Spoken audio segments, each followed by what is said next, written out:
ভাষা আন্দোলন আমাদের ইতিহাসের অনেক বড় একটা অংশ, এবং আমরা জানি আমাদের যে জাতিসত্তা, যে ন্যাশনালিজম, আমাদের যে আমরা বাঙালি জাতি হিসেবে যে পরিচয় গ্রহণ করেছি, এবং আমরা পুরো বিশ্বর কাছে আমরা যে একটা পরিচয় পেয়েছি, আমাদের মাতৃভাষা আন্তর্জাতিকভাবে স্বীকৃতি পেয়েছে, সেটা হচ্ছে আমাদের জন্য অনেক আনন্দের একটা বিষয়।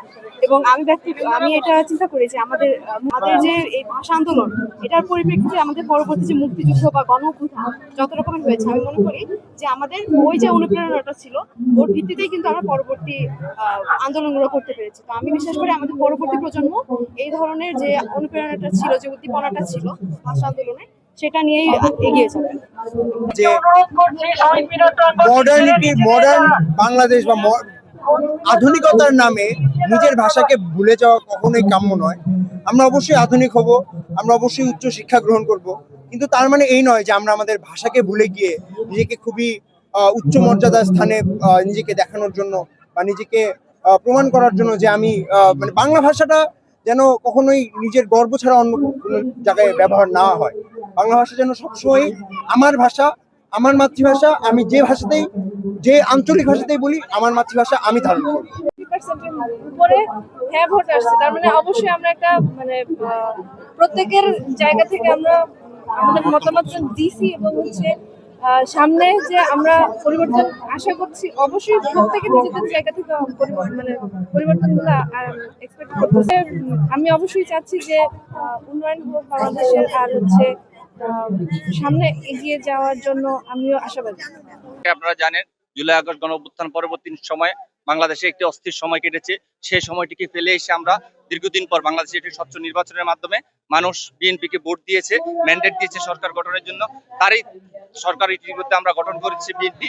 আমরা মনে করি এই 21 শুধুমাত্র একটি ভাষা আন্দোলন ছিল না, এটি ছিল বাংলার স্বাধিকার আন্দোলনের প্রথম আন্দোলন, যে আন্দোলনের মাধ্যমে বাংলাদেশ প্রথম স্বাধীনতা পেয়েছিল। তারই ধারাবাহিকতা আমরা মনে করি এই ভাষা দিবস হচ্ছে আমাদেরকে মাথা নোয়াবার কথা বলে না, সবসময় আমাদেরকে শির উচ্চ করে থাকার চেষ্টা করে। আমরা মনে করি নতুন বাংলাদেশ তারেক রহমানের নেতৃত্বে যে বাংলাদেশের সূচনা হয়েছে, সেই বাংলাদেশ পরিবর্তনের মাধ্যমে আমরা বাংলাদেশ জাতীয় ছাত্রদল জাহাঙ্গীরনগর বিশ্ববিদ্যালয় ক্যাম্পাসে একটি শিক্ষার্থী বান্ধব ক্যাম্পাস এবং পরিবর্তনের রাজনীতি শুরু করতে চাই। সেই ধারাটি আমরা আজকের আমাদের অঙ্গীকার হচ্ছে, আমাদের সে যে পরিবর্তনের ধারা, সেই ধারাটি অব্যাহত থাকবে ভবিষ্যতে। শিক্ষার্থী সংসদের পক্ষ থেকে 21শে ফেব্রুয়ারি শহীদ দিবস এবং আন্তর্জাতিক মাতৃভাষা দিবস উপলক্ষে জাহাঙ্গীরনগর বিশ্ববিদ্যালয় কেন্দ্রীয় শহীদ মিনারের শহীদ বেদিতে আমরা পুষ্পমাল্য অর্পণ করছি।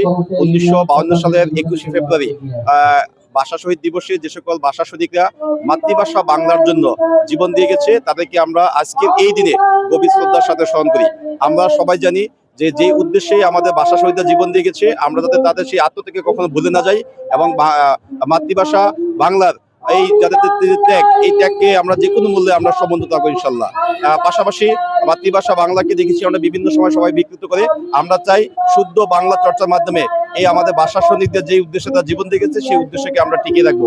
এর পাশাপাশি আমরা অনেক সময় দেখি যে আঞ্চলিকতা অনেক সময় কথা বাস করে আসলে সবাই এখানে সংকীর্ণতা মনে করে, কিন্তু আমরা মনে করি আমাদের এই বাংলাদেশের যে কোনো আঞ্চলিকতাই যে মাতৃভাষা হিসেবে পরিগণিত হবে, সেই আঞ্চলিকতা কখনোই কি সংকীর্ণতা নয়, আঞ্চলিকতাকে আমাদের সাদরে গ্রহণ করতে হবে। আমাদের এই রক্তদান শুধুমাত্র এই দেশেই নয়, বাংলা ভাষাই নয়, গোটা পৃথিবীর মায়ের ভাষার মর্যাদা রক্ষার একটা সংগ্রাম ছিল, যার স্বীকৃতি ইউনেস্কো আন্তর্জাতিক মাতৃভাষা দিবস হিসাবে ঘোষণা করেছে। সেজন্য আজকের এই দিবসটি বাংলাদেশের মানুষের জন্য শুধু গর্বের নয়, সারা পৃথিবীর যার যার মায়ের ভাষা আছে, সকলের মায়ের ভাষার মর্যাদা রক্ষার লড়াই করেছে বাংলাদেশের মানুষ, সেটাই প্রমাণিত হয়েছে। নতুন ভাবে আসা সরকারের কাছে আমার এই আবেদন থাকবে, মাতৃভাষা দিবসে আমরা যেন আমাদের নিজের ভাষায় আমাদের ভোকেশনাল, টেকনিক্যাল যত ধরনের শিক্ষা আছে সবগুলোকে পরিবর্তন করব, এবং আমাদের শিক্ষার্থীদের অনুধাবনের জন্য ভাষা হিসাবে মায়ের ভাষা সহজ বিধায় তাদের অর্জনও অনেক বেশি সহজ হবে, এটা আমরা বিশ্বাস করি বলে সরকার এই দায়িত্ব গ্রহণ করবে, এ আশাবাদ ব্যক্ত করি। এবং শহীদদেরকে আবারও গভীর শ্রদ্ধার সাথে স্মরণ করছি, দোয়া করছি তারা যেন ওপারে ভালো থাকে।